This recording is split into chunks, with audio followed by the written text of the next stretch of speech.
What's happening, Fish and Friends? The new year is here, but we are still continuing our search for the best $100 baitcaster out there. Now today, if you can't tell, we are taking a look at the Daiwa CG80. There's been some controversy around this reel. If you weren't already aware, Daiwa already had a $100 reel out there on the market, the Daiwa Fuego. I was able to get my hands on one of these a couple months ago, and I can see why there's some controversy. This is a solid little reel, but we're not looking at that one today. We're focusing on the CG80. The real question is why? Why would Daiwa release this new series of reels? There's actually three in this C series, we'll call it. The CG80, the CR80, and the CC80. I wish I had the other two reels in this C series. I do not, unfortunately, but I will talk about the slight differences in the three models as I go through this one. So let's first start by taking a look at all the specifications of this reel. I'll talk about what I liked about it and what I did not like about it, and compare it to some familiar faces. First, let's start out with the specifications. So the CG80 comes equipped with 9+1 bearings, and that's the first difference. The CR80, which is a step down at $79, the CG80 is $99. One step down from it is $20 less. It comes with 7+1 bearings. The CC80, which is $40 less, it comes in at $59.99. Has 4+1 bearings, so a 9+1, a 7+1, and a 4+1. Now, bearings are not an indicator of quality. Just because a baitcaster has more bearings doesn't mean it's better. They could be in the handles, different spots around it.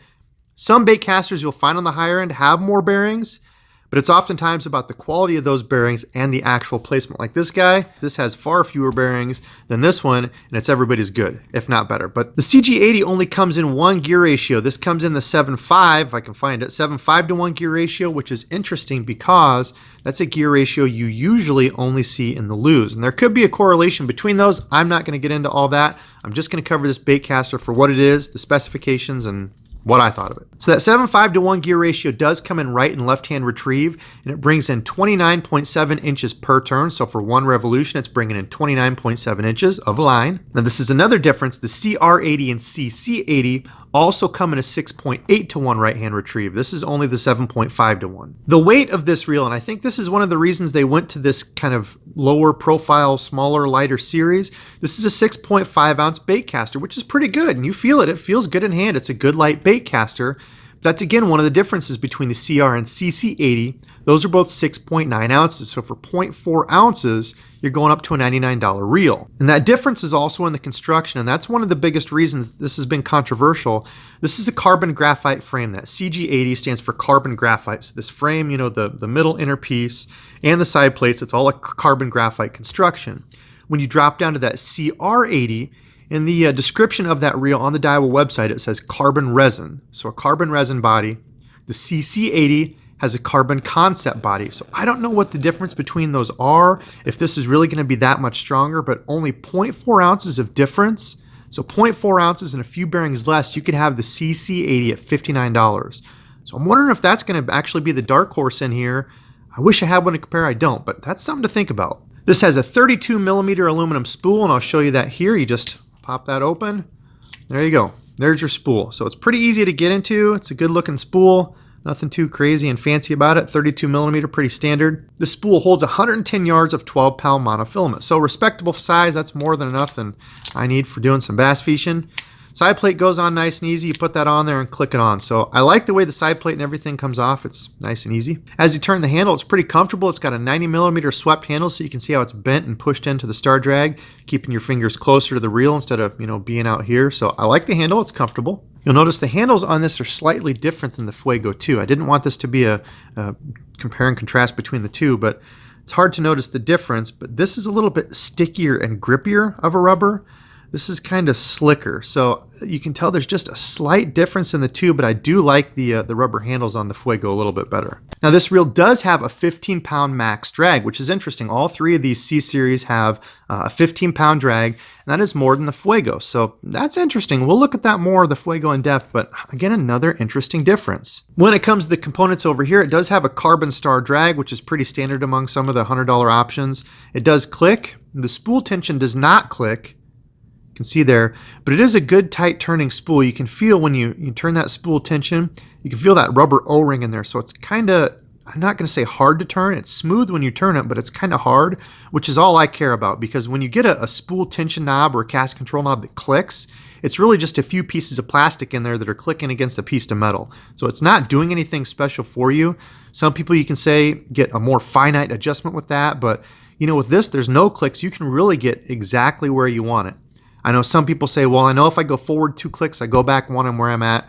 It's really personal preference. The biggest thing I care about is if I bump this or move this, it's not going to move. And that's not, you can see, going anywhere.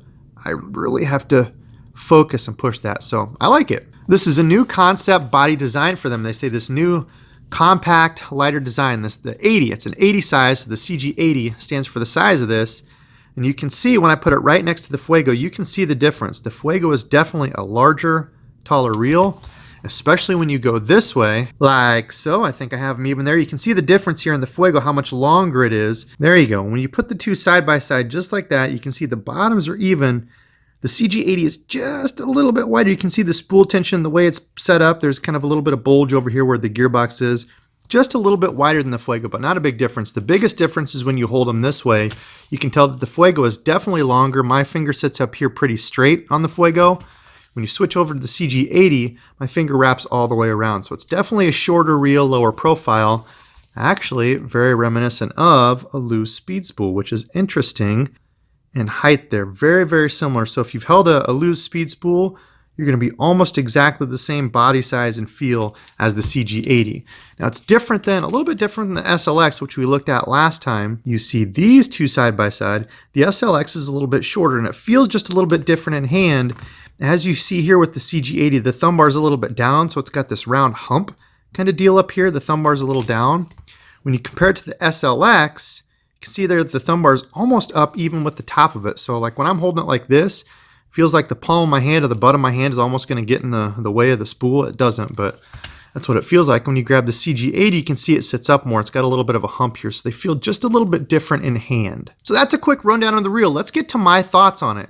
My first thought was, and I think kind of the biggest thing for a lot of people was, this is a carbon graphite reel. At $100, it's kind of weird to find because all the other options, most of the other options out there are going to be an aluminum frame, and that's really what I look for.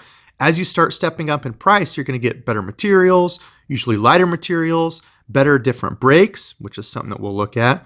All those things kind of come into play, but so far it's actually felt pretty solid. It feels different, especially when you hold like the Fuego. This is just a solid feeling, piece of aluminum, very sturdy feeling reel. But again, I'm kind of confused on this carbon graphite body at $99. It would have made sense if they, only released the $59 and $79 versions, but to bring this out and compete directly with that, it just seems a little strange, with the carbon body, carbon graphite body. Some of those reels, the lower priced reels, they'll feel good right out of the box and everything, but one thing that happens, I've never had one break. I know some people say the carbon graphite stuff breaks on these. I've never had one break, but I've had issues with the tolerances. So as you use them and as the wear and tear goes on with them, the side plate might get a little bit of play in it, or, the gear inside, you can't really tell anything from the outside, but as you start turning this in here, you get a very geary, grinding sound to it. This hasn't done that at all. It's still pretty darn smooth after 4-ish months of use. Still a pretty darn smooth reel, so I was actually really surprised with that. Next was castability. I wondered how that was going to be. The brakes on this reel, which I know is another thing that a lot of people were kind of upset about, they released this reel with the standard, 5-brake magnetic system. It's looks to be the exact same magnetic brakes that you'll find in this. You can see here, same magnetic braking system, just the 5 little disc brakes. As compared to the Fuego, this has the mag force brakes. I'm not going to get into it because you have to unscrew. I'm not going to be lazy. I'll show you. So as you can see here, this inductor cone actually moves. So as you cast, the spool's going really fast. It moves this cone out, goes in between these different magnets here. You can see the top one here, these 2 gray ones, the top one and the bottom one, goes in between there. And then again, as that spool slows down, this cone backs off and sits next to the spool. So that's one big difference, and I know a lot of people were upset with that this has a much more expensive braking system, a better braking system in the Fuego, but I tell you what, I took them out and was using them whoops, not the right one. I was using them side by side, and I didn't notice a crazy difference. They sounded different and felt a little bit different when I casted, but I couldn't notice a significant decrease in casting distance with these brakes. And I guess I'm not really surprised. You know, this braking system on the Lose has been very respectable. So if they're the same braking system, I'm not sure I'm mad about that. Brakes have felt pretty good on it. The final thing that's nice is the feel of it. It is a pretty light baitcaster, feels good in the hand, palms really well. There's nothing, you know, big, crazy, hard to scratch yourself on. One big thing that I always have to check are these screws. The screws over here is non-intrusive, so whether my fingers rub up against it or when I cast, nothing there, no sharp edges. I think overall it's a very small, compact, good feeling reel. Again, very similar to this guy. So what didn't I like it? Well, I kind of touched on it before. I don't like that they brought out a direct competition of this. I don't know if that's a plan to, you know, raise the price of this, or if they've got something that they're going to do away with, you know, on this one and have like a $120 option, something below the Tatula 100. I'm not sure. I don't know. But one thing that seemed weird to me was to have a $100 baitcaster with that carbon graphite body. I think overall in the long run, if you're using heavier lures, you know, bigger jigs, or if you're doing things that have really hard jarring hook sets, Texas rigs, you know, in the wood and brush, jigs, frogging, those can really put a toll. And once you start doing that to a carbon graphite reel again, that's kind of where it messes up those tolerances. You'll get that very, you know, geary, grindy sound to it. The baitcaster can even start to develop other weird sounds and feelings to it, you know, pieces that aren't 100% solid and stuck together. And also, if you work on your reels, you have to be very careful when you take the screws in and out of a carbon graphite frame. It's very easy to over tighten those. Then they're not going to go back in. You don't have that to worry about as much with an aluminum frame. You know, of course you can strip it and over tighten them, but I just feel a lot more secure putting the screws into a, you know, a solid aluminum frame as opposed to a carbon graphite body. Now, besides the color is a little bright, a little pinkish, reddish, maroonish. I'm not sure what color it is. Wasn't fond of the color. The cheapest one, the CC80, to me is the coolest looking one of the bunch, but this started happening as I was casting. I noticed this kept catching my my thumb when I would move it across there. And this piece on mine is coming off. You can see there's just some glue underneath there. So I have to keep pushing this down. I wasn't a fan of that. The chromish stuff, you know, it's obviously not real chrome or metal. I think they should have just done away with that. Maybe done the body a different color and the sides. I don't know. I wasn't really a fan of the color in this thing. I didn't like it all. It's already coming off. So those are kind of some points taken away. I didn't like that. It's just, again, cosmetic. It doesn't hurt the reel or anything, but you know, after a few times of using it, that already popping off, I wasn't a fan. Another thing I've tried with this reel is, you know, baits that have a little bit more resistance to them. So larger blade spinner baits, deeper diving crankbaits. I've thrown some 10-foot divers on this. And a lot of times when you get a bait like that with a lot of resistance, the reel will start ticking. You know, it almost feels like it's struggling. A lot of the inexpensive bait casters, you can feel that. I didn't feel that with this reel at all. So, you know, actually in hand, reeling it, you know, even I've had some bigger fish on it. I had just under a 5-pounder on it, 4.6, I think it was on the swim jig. Even reeling that fish in and bringing it in, it felt fine. Now, I haven't tested this with really hard jarring hook sets, and I know a lot of the, you know, carbon graphite, less expensive reels will tend to struggle with that. You know, they might be good for a little while, but as you start beating them up and throwing those heavier baits, those harder jarring, you know, where you're really waiting and bam, hitting it hard, those will do a toll on a reel quicker. So that's why I like the aluminum frame body reels. Those don't seem to have that issue as quick. You know, something like this, I've been using this one for, well, we'll talk about that later, but they don't seem to run into those issues as quick. So besides some cosmetic things that I don't like, not crazy about the color, not crazy about this piece, it feels comfortable in hand.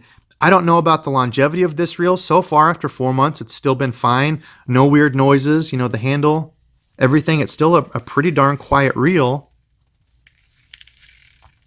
You know, what's the longevity of this reel going to be, you know, compared to some of these that have a full aluminum, you know, body frame on it? How's it going to hold up? So let me know in the comments below, do any of you out there have the CR or CC80? I'm interested to know because I think those might be the dark horses in this C series. For a few ball bearings less and 0.4 ounces less, you could have one of the others at $20 or $40 less expensive. So I don't know. Let me know in the comments below if you've used one. Also, let me know what other reels you'd like to see. Yes, I am giving you a look into the future. We are going to look at the Fuego and the Lose Speed Spool coming up. So let me know if there's any others you want to see in this rotation of $100 reels. But that's it for tonight. It is late. I need to get going to bed. I hope you all enjoyed. As always, thank you all very much for watching. And until next time,